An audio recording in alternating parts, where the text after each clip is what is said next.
Welcome back here to Wake Up Call with Dan Tortora, where sports meets that thing called life. We are inside of the Cafe Kubal studios, and I am so happy to be here with you in the latest edition of Pacer Pride. Pacer Pride comes to you every Friday at 10:30 a.m. Eastern Time, and Pacer Pride features student athletes, coaches, and administration, all connected to Marywood University in our exclusive multimedia marketing partnership that gives you unprecedented, unfiltered, unedited coverage of being connected to the fantastic people that help to make up my great alma mater. You're watching here on youtube.com and facebook.com, both /WakeUpCallDT. And of course, on mixlr.com /WakeUpCallDT, you're listening, and on WakeUpCallDT.com. This is also being shared on facebook.com /LiveDownDT. With all that being said, this man is coming on the show for the first time. I'm kidding.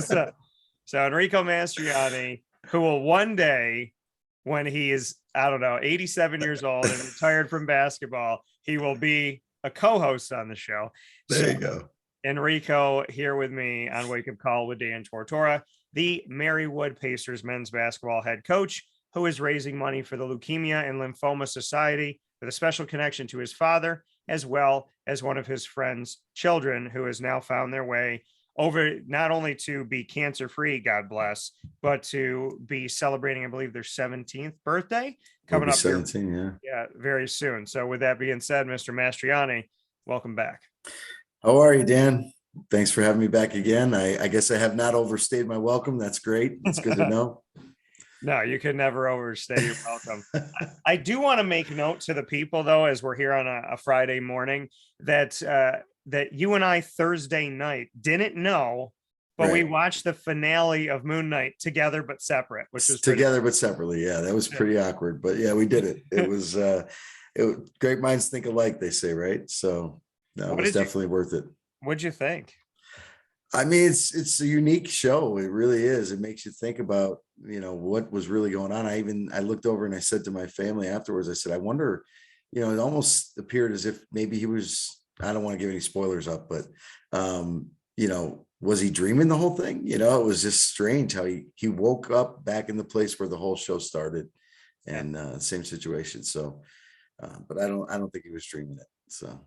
No, it's a really cool thing that plays with your mind. And that's why I am fittingly wearing my Moon Knight shirt today inside of the Cafe Kubal studios here on Wake Up Call. So, Enrico, we have a lot of things to unpack and get to.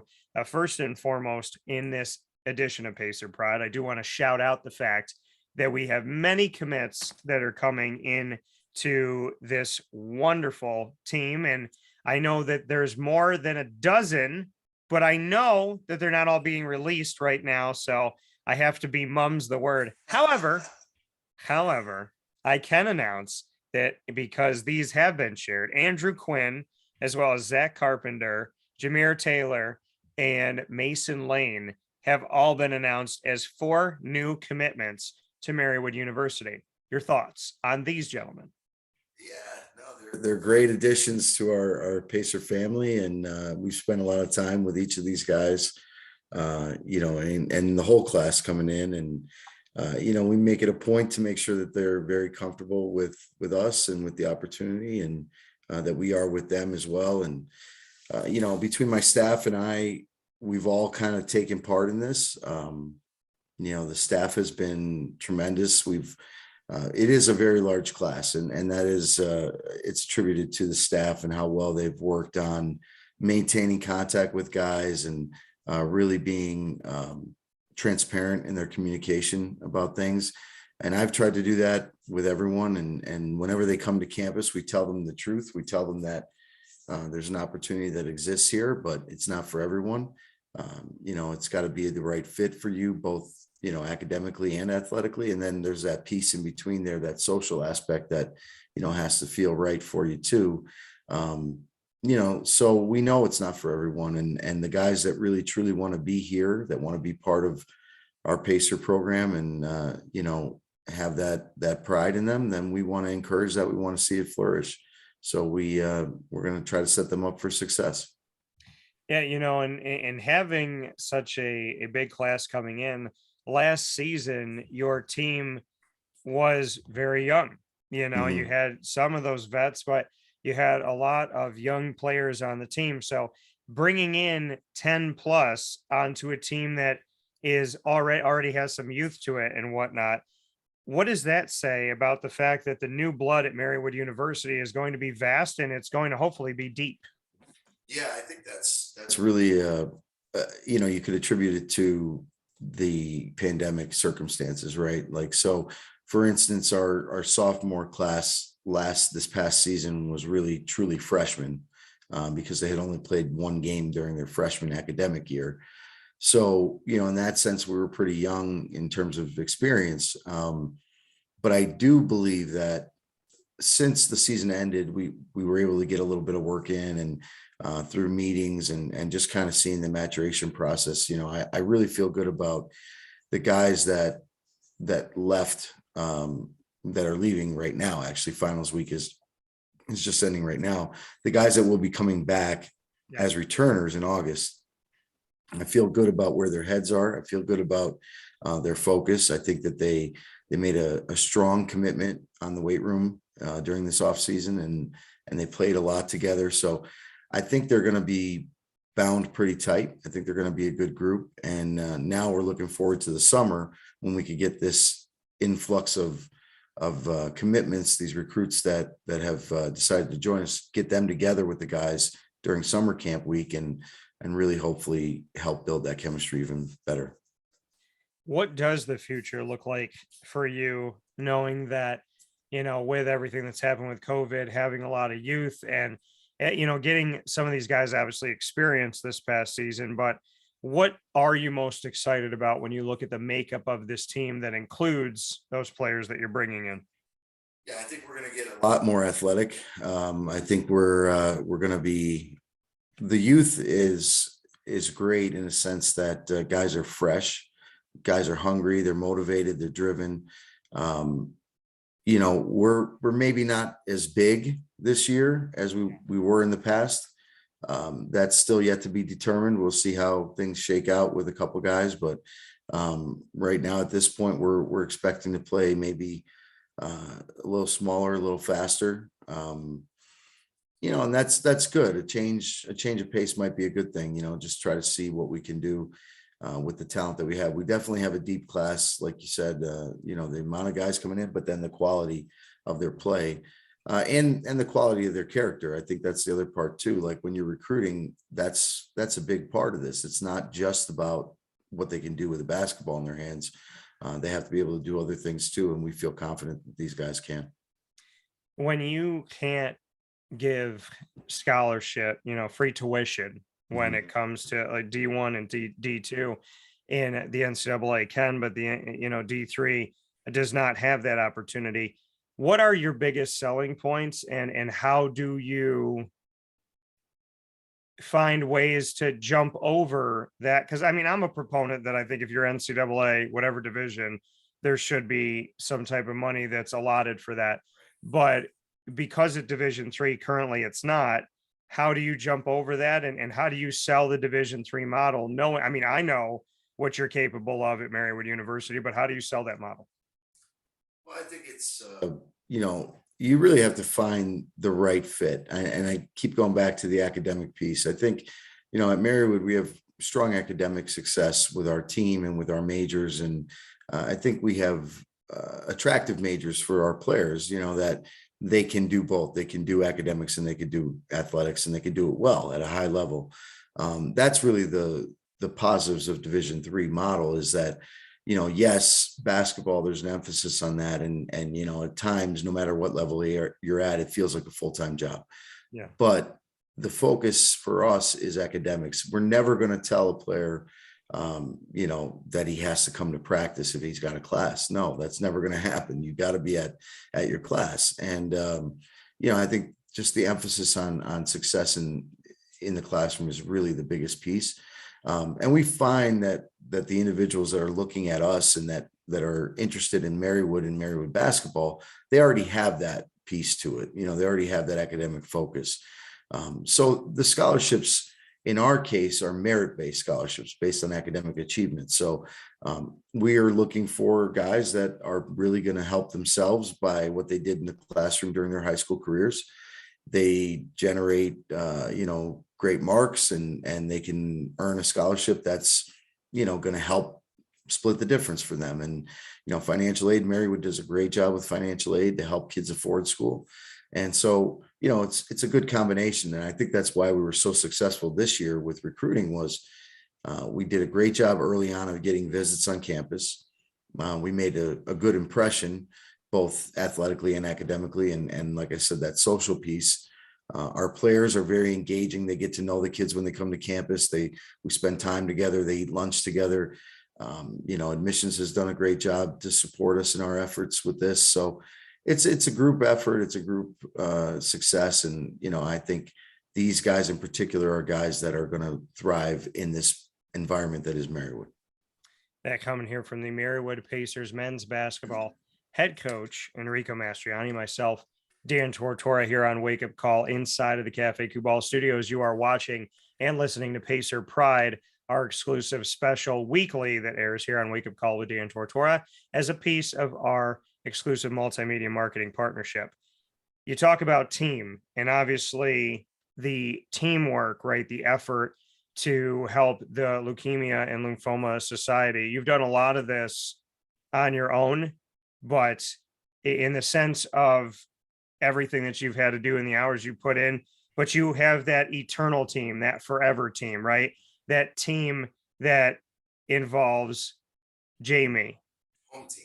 Angelina, yes, your home team advantage, Elena, Marco, Bruno, the team that is always there. What can you say about the team that you have at home, your aces in the hole, so to speak? Sure. Well, I'll take this opportunity to send a shout out to all the moms out there and happy Mother's Day early. But Dan, behind what is the line? Behind every good man, there's a great woman, right? So, we're very lucky and fortunate. And I've been very lucky and fortunate my entire life to have great, strong women behind me and not even behind me, but pulling me along, starting with mom, Palma, who's been a rock. And, she's just always, how can I say it? Just like an angel, honestly.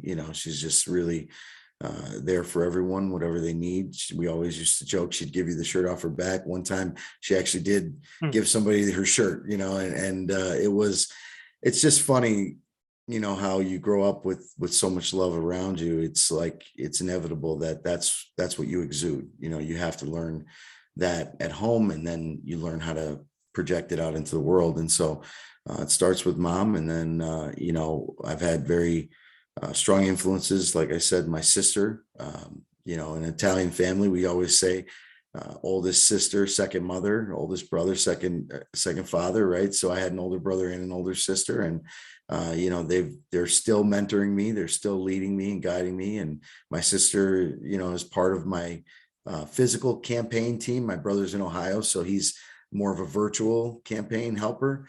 Yeah. And then my aunts that have been around me, and they're like sisters to one is my mom's sister, and then my godmother, who's my mom's sister-in-law, has been my biggest fan forever. And then obviously, you marry a good woman, a strong woman, and Jamie has been able to manage the front here at home while I've been doing a lot of this campaigning. Not to mention what she's done to help me with the campaign and all the stuff that she did to help organize that cornhole tournament that we had, and the work that she's doing now on this next benefit that we have. It's incredible what she's been able to do with the three kids and all the moving parts. So I'm extremely grateful. Yeah, and mom, I gotta say, Palma, she is so sweet. And, she's like that mom. Like, I walked up to her at the tip-off dinner this year, and we were all sitting at the same table. And I walked up to her, and before I could say anything, she said something.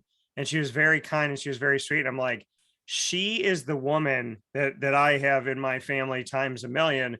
But she's the woman where, like, you walk up to this Italian woman and you think to yourself, I hope that she likes me. because it's like and anybody knows Italian women, you understand in being an Italian family, it's either that you're walking up to them and you're about to get in trouble, be scolded, or you're walking up to them and they're going to grab your face and say, I love you, sweetheart. So you always hope it's the second one and not the first, but there's a lot of beauty in in your family, and there's a lot of kindness and generosity and just overall goodness. And I think you're very spoiled. And Jamie has she's paid me to say very nice things about her today. But no, I'm a big fan of Jamie Mastroianni. She's got a fantastic personality, always going somehow. And then I mean, I got to shout out everybody. My dude Marco, that's my guy. And he's a treat, man. I mean, everything is fun right now. He's 5 years old and everything is fun. And he's good people. So, I got to shout out Marco.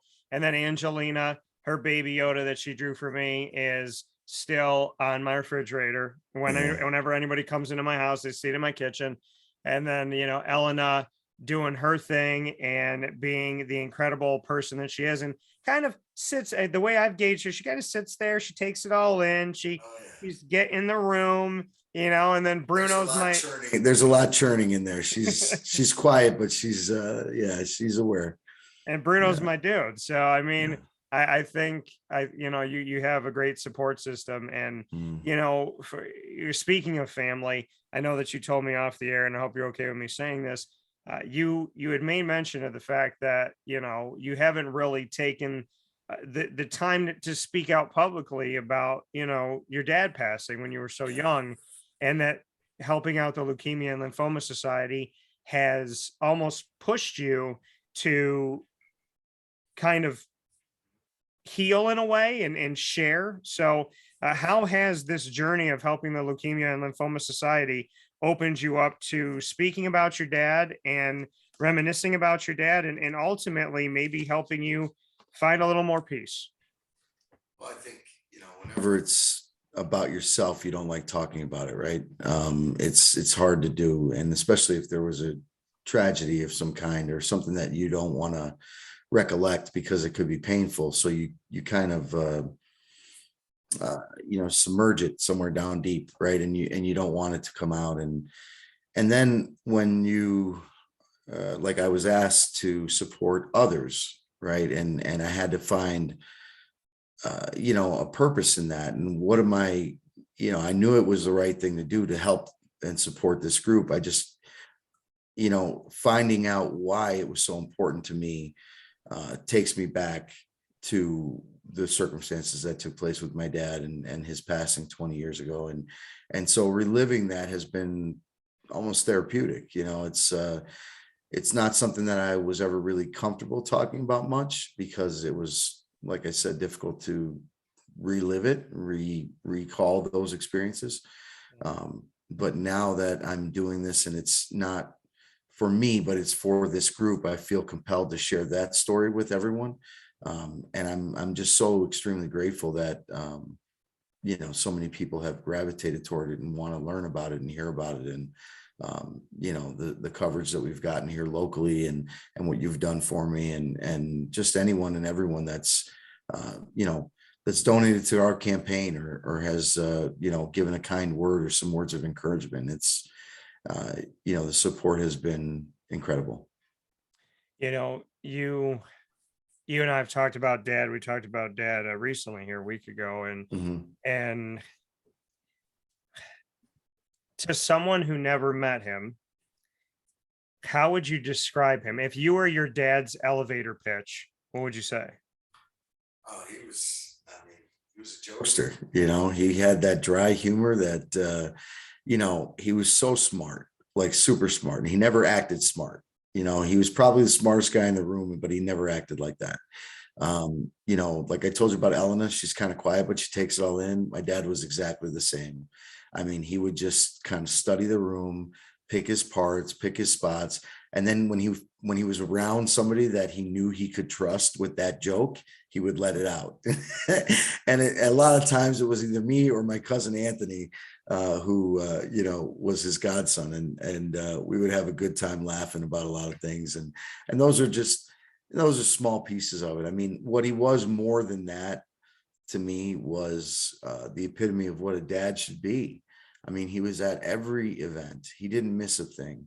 I said in the one interview that I had recently that, he would work third shift. I mean, he would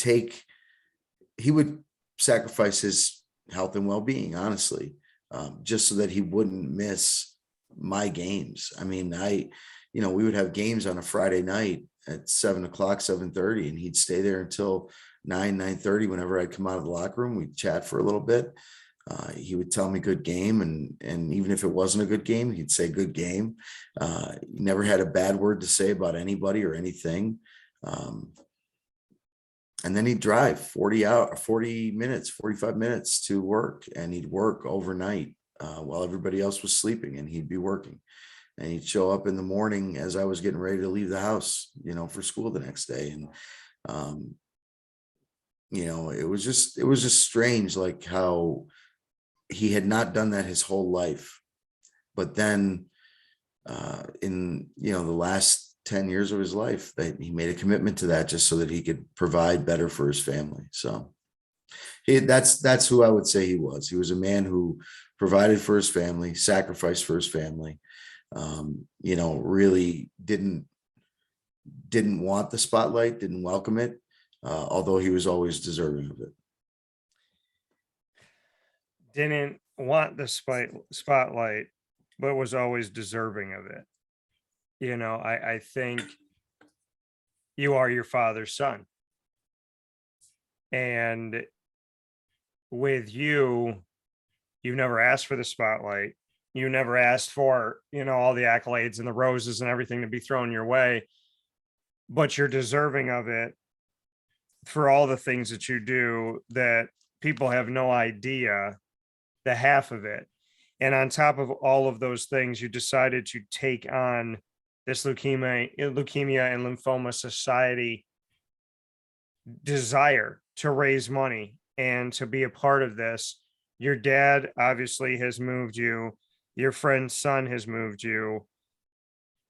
What inside of you, as you have this final push, right, with a few more days before this wraps up, what is driving you so much inside right now? What about you personally is just making you give this last leg of your race everything you got? Well, I mean, obviously there's the competitive side, right? We're by nature, we're competitors. We don't want to lose. We don't want to fail. Survival of the fittest, is kind of a mantra, right? But to me, it's more than that. Like, yeah, obviously I want to do this campaign justice. I want to make sure that those that entrusted me with this campaign are not let down. I want to make sure that I don't disappoint them. I want to make sure I don't disappoint my dad's legacy. But more than that, I want to make sure that, 20 years from now, because it's 20 years for me since, that somebody else who might be in their early 20s isn't going to have to wonder whether or not their dad is going to be there. And, for those children that we're supporting and sponsoring right now, that they get the chance to be moms and dads, that they get the chance to experience that kind of life that unfortunately, a disease so devastating threatens to take it away. Right. So I don't know, I've always kind of felt like fighting for those who maybe can't fight for themselves was a thing that I was drawn to, a life of service. And I think, as a person, like I just told my team yesterday, anyone who has any kind of a position of influence that you can impact or influence a situation for good, not only should you do that, but you have a responsibility to, and I feel in this case that the group that asked me to do this felt like I had that kind of influence. Yeah. And so for me, there was no other choice but to try to, wield that influence in some way for a positive. And in trying to wield that influence in some way to a positive, how do you feel this has gone? How do you feel that the campaign has been for you, and just how you've experienced the journey in the moment?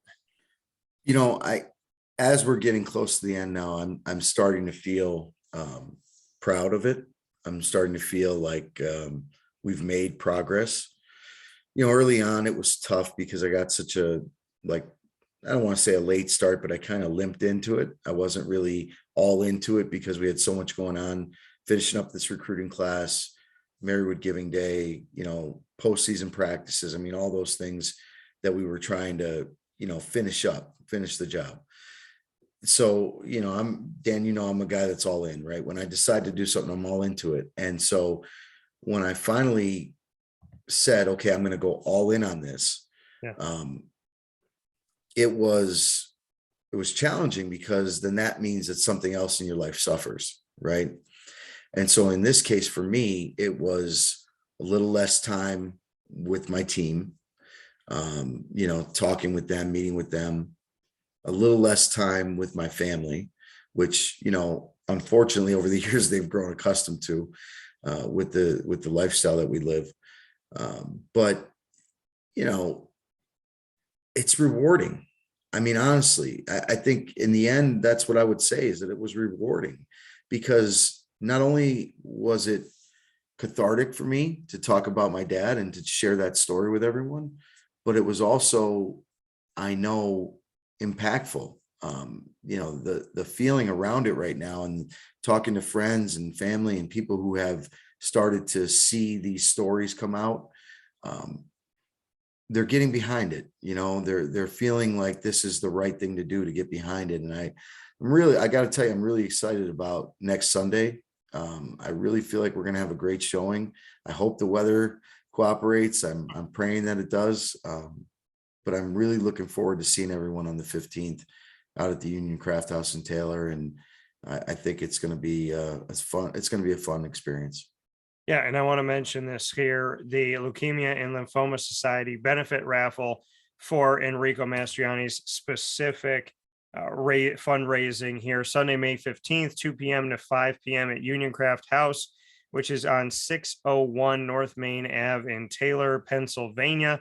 $25 a person. Kids 12 and under are free. It's free food and soft drinks. The first beer is free.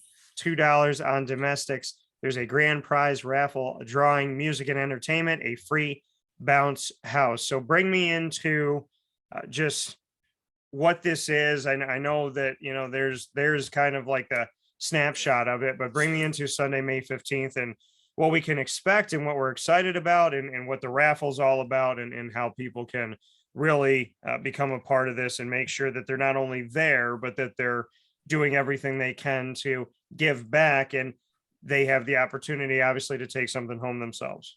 Yeah, no, I mean, we got some great raffle prizes. I could tell you now, we got tons of gift cards and some baskets, and there's more still coming in.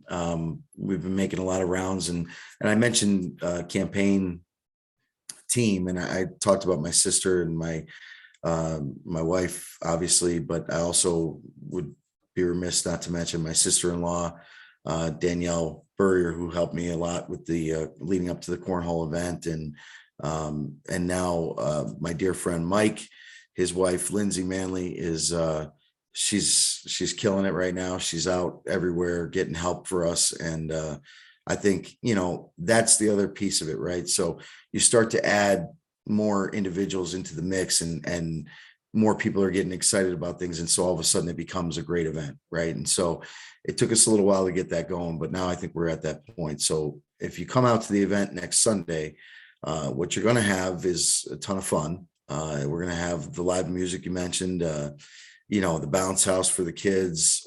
I tried particularly to get a Spider-Man bounce house for the little guy, but they weren't available for this day. So We're just going to do a regular bounce house, which will be fine. You know, the environment, the atmosphere is going to be fun, but yet I think everyone that's coming there for a purpose is I hope going to understand the magnitude of the moment. And that's really what I'm looking forward to. Yeah, you know, and that's the great piece of this is, you know, you've had your cornhole opportunity, you've had the 100 donors in 100 hours, and the different things that you have done with all this. With the things that you've done up to this point, what positives did you take away from the other pieces of your campaign?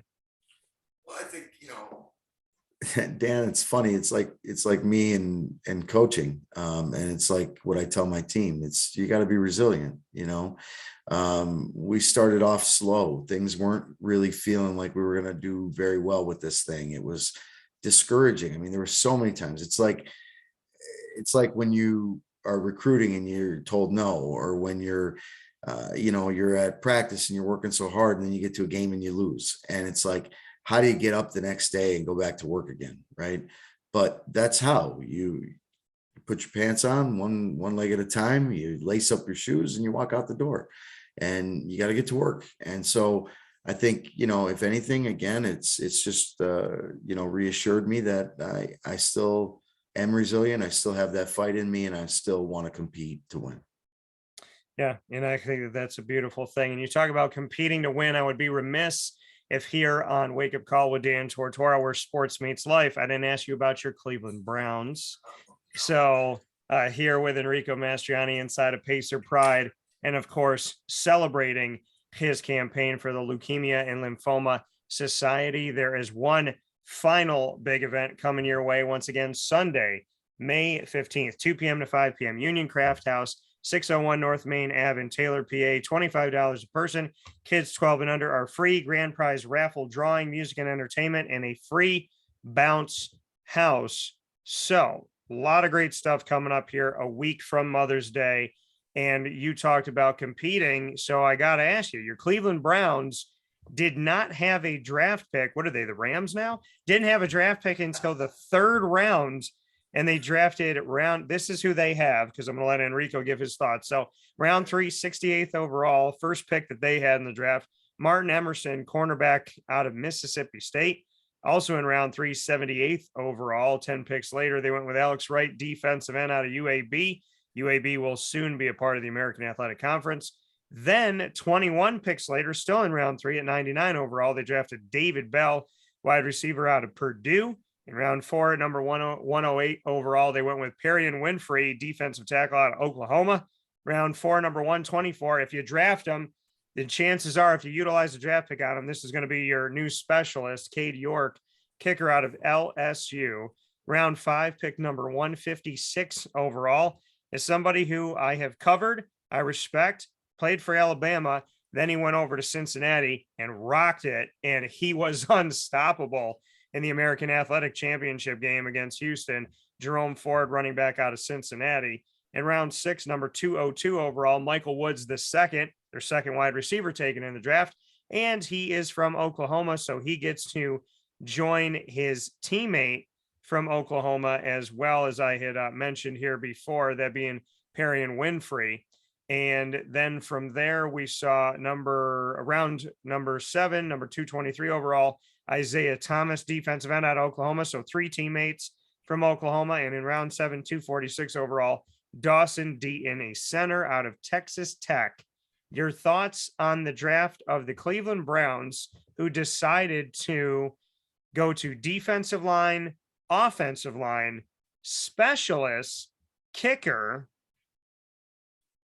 That's where we're at. And also 1 DB. What are your thoughts?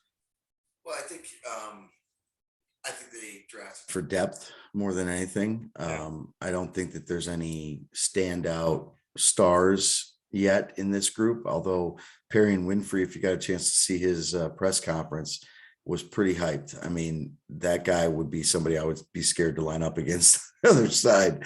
And watching his highlight film, it's, you know, it's pretty consistent with that.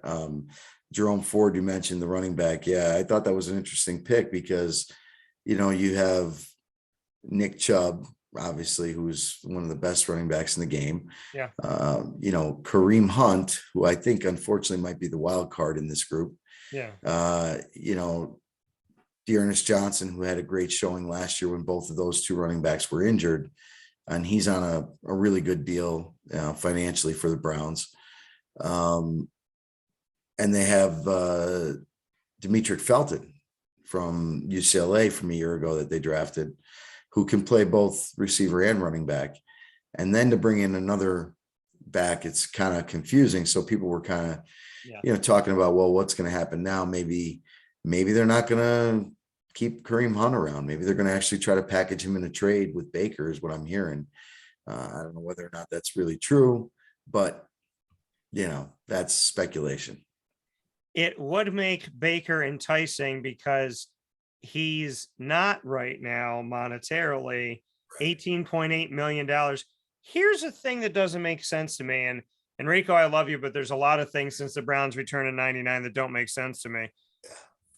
And I want them to win. I do. I have been, before I even met you, I've been like, I'm like that, the Jaguars are my team, but with Cleveland, I don't know. I was like a little brother. I'm like, hey, I just want to see y'all win.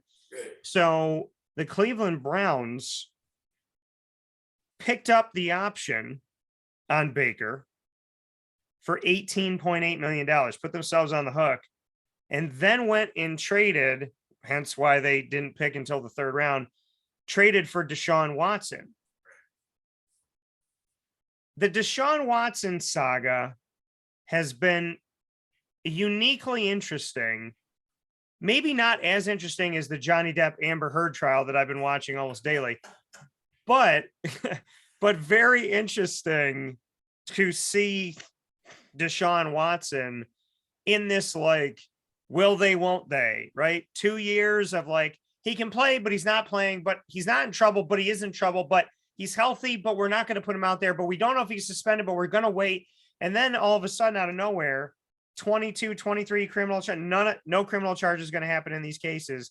But then once that's said, boom, number one free agent on the market. And everybody went from, wow, he might be a really bad guy, he might do really bad things, to, hey, he's available. Then there's a sweepstakes. Then the Browns get him. And then Roger Goodell and the NFL say, wait a minute, we may still punish this guy.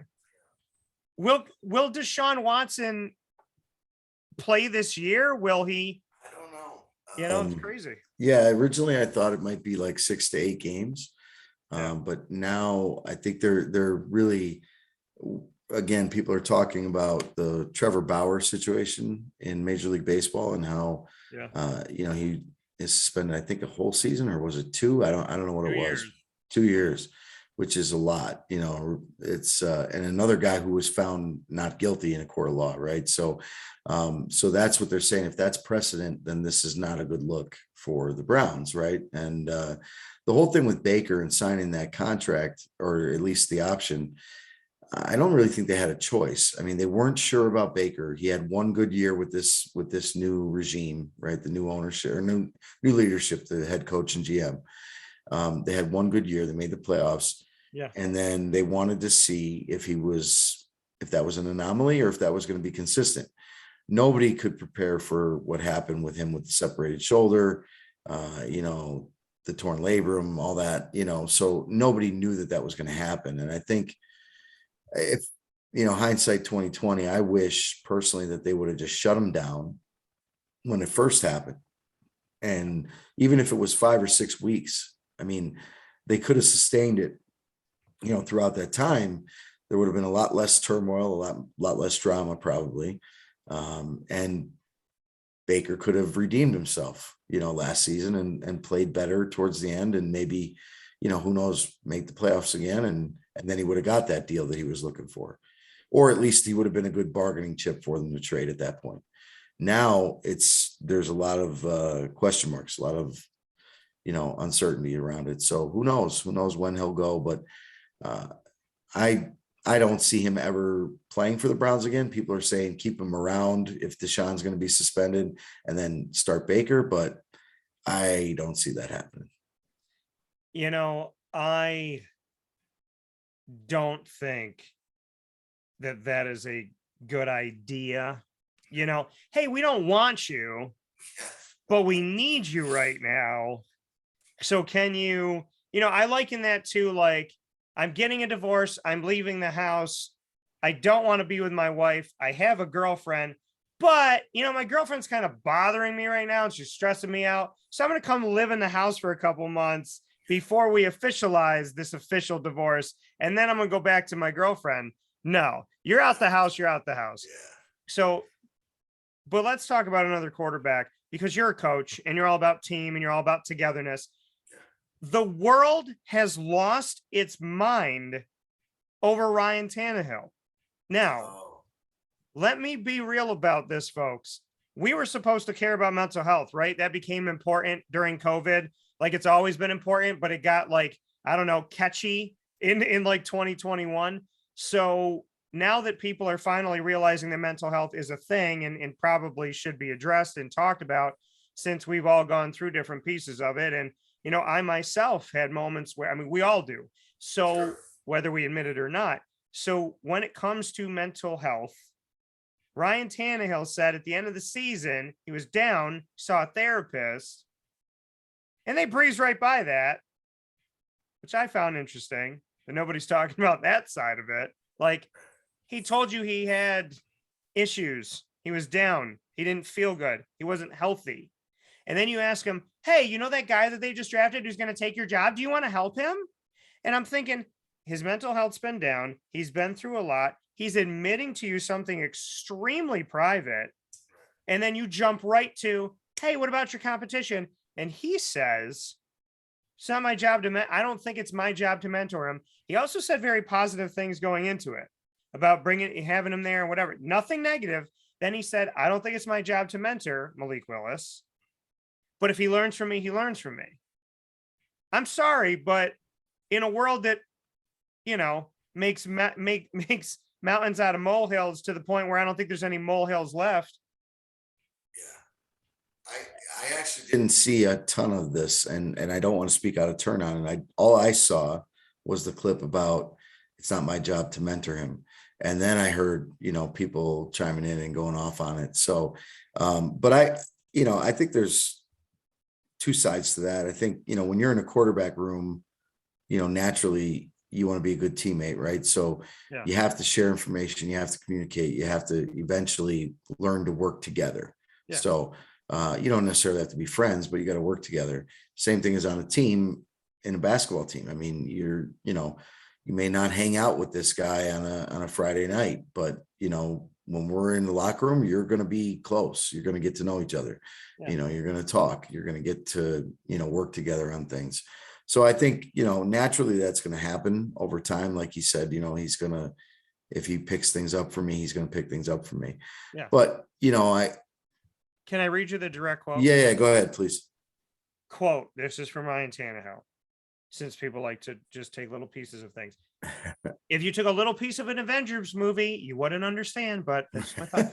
So just like I've told people who have not watched Marvel movies that I'm now exposing to Marvel movies, I said, you can't just watch one and jump to Avengers Infinity War, because you're not going to get emotional. You have to know who Thanos is. You have to severely dislike him. Yeah. And then you have to watch Infinity War. So this is what Ryan Tannehill said, quote, I texted Malik right after we drafted him as well. I have no problems with Malik. We're looking to add talent and guys that can help us. We'll add him to the room and go from there. That's part of being in a quarterback room. In the same room, we're competing against each other. We're watching the same tape. We're doing the same drills. I don't think it's my job to mentor him, but if he learns from me along the way, then that's a great thing. End quote. What did he say wrong? Am I crazy?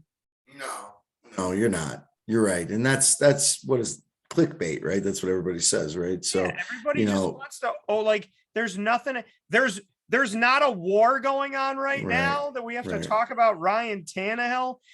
I saw somebody's like, Kim Kardashian wore Marilyn Manson's dress. I don't care. What I care about is people raising money for Leukemia and Lymphoma Society.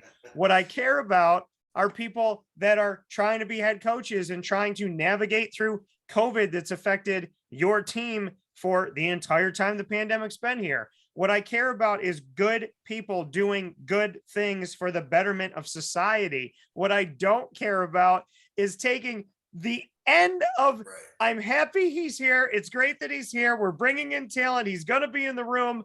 And I don't think it's necessarily my job to mentor him. AKA, in my opinion, hey, it's not my job to baby this guy. I'm not the head coach. I'm not his trainer. I'm not the quarterback's coach. I am standing next to him throwing the ball. Somebody else should be helping him. It shouldn't just be me. I got to worry about myself and my family. And more so, I'm not going to lay down for him so that he could take my job. Right. You know, like, I think that's really what the message was that he was trying to say is, you know, look, yeah, he'll be around. We'll get to work together. He'll get to learn some things from me, but I'm not going to groom him to take over so that I don't have a job.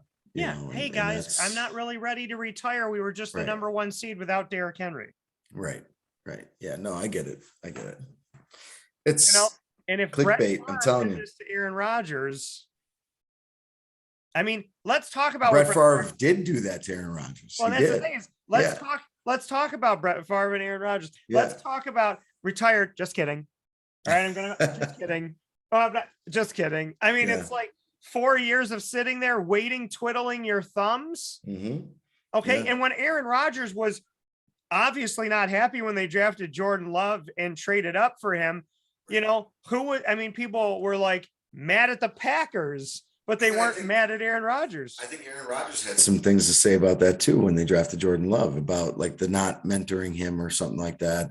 But again, that's, you know, look, it's a sink or swim situation, right? You're an NFL quarterback. You got to figure it out. And you can't, be handled with kid gloves. You got to either figure out how to do it or you're going to get passed by. And it's the same thing in any sport. But yeah, that quarterback position has a lot of eyes on it. So I'm not surprised that somebody took a little piece of it and tried to blast it out there. You know, it's unfair. Sorry. I am here to work with him, but I'm not here to give him my job. Right. Yeah. What did he say? What did he say wrong, people? I mean, and here's the irony. All the broadcasters that got on their shows and went crazy over Ryan Tannehill. Are you grooming somebody to be the host of your show? Or you want to stay the host? Like, let's be real about it. If you're on SportsCenter talking, are you grooming somebody to come sit in your chair? No. So, like, let's call it what it is. Ryan Tannehill is fighting to keep his job. You're in the room with him. I don't think Nick Chubb's like, you know what? I really like giving up carries to Kareem Hunt. I think when we're on the goal line and I'm thinking to myself, if I get 10 touchdowns, I get an extra 500 grand. If he gets 10, he gets 500 grand. I mean, his money's my money, right? Because like, if he wins, I don't need it. Like, everybody wants to get into the end zone. Everybody wants to be handed that ball. Everybody wants to throw that pass. And I think it's really funny that the majority of the people that are flipping out on Ryan Tannehill are Monday morning quarterbacks, that if they were a quarterback, they would not want anybody being drafted to come in and take their job. Well, it's like I said, we're all competitors by nature, right? I mean, you don't want to step aside and let somebody else win if you can do it. So yeah, I don't blame him for saying it. I figured it was probably taken out of context, but I didn't know the whole quote, so thanks for sharing that. Did I train Joe Forgione and then eventually did it move on and get all the way to Brendan Murphy? Brian Johnson there as well. Did I train Joe, no Brian, and then eventually got to Brendan Murphy and MU courtside?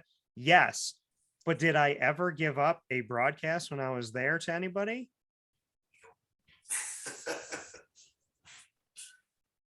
I stayed the starting quarterback. Didn't mean I didn't help.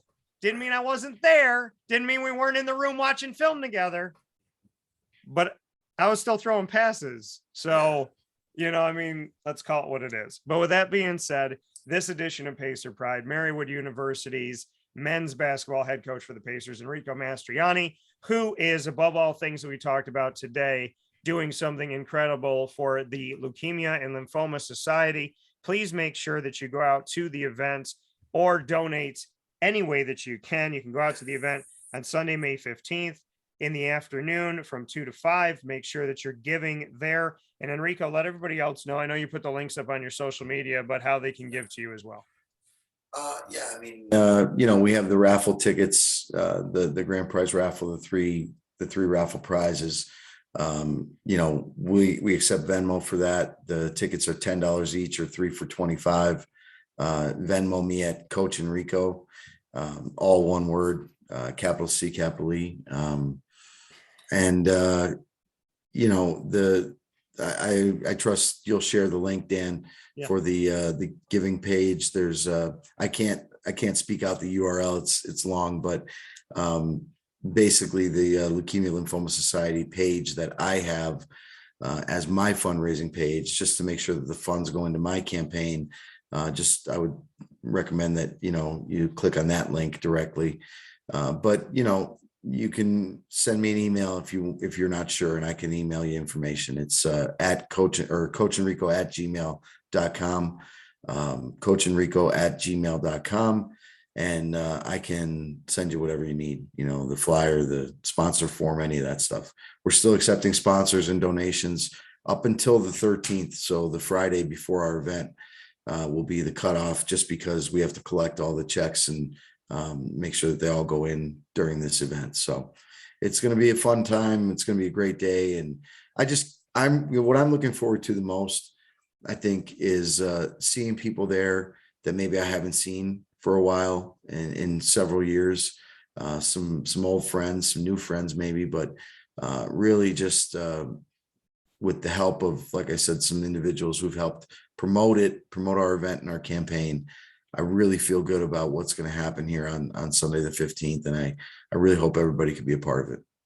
Yeah. And you mentioned Venmo. So if somebody's not able to be there, they can still be a part of the raffle and try to win those prizes. Oh yeah, definitely. Yeah. You don't have to be present to win. And it's the 3 grand prizes.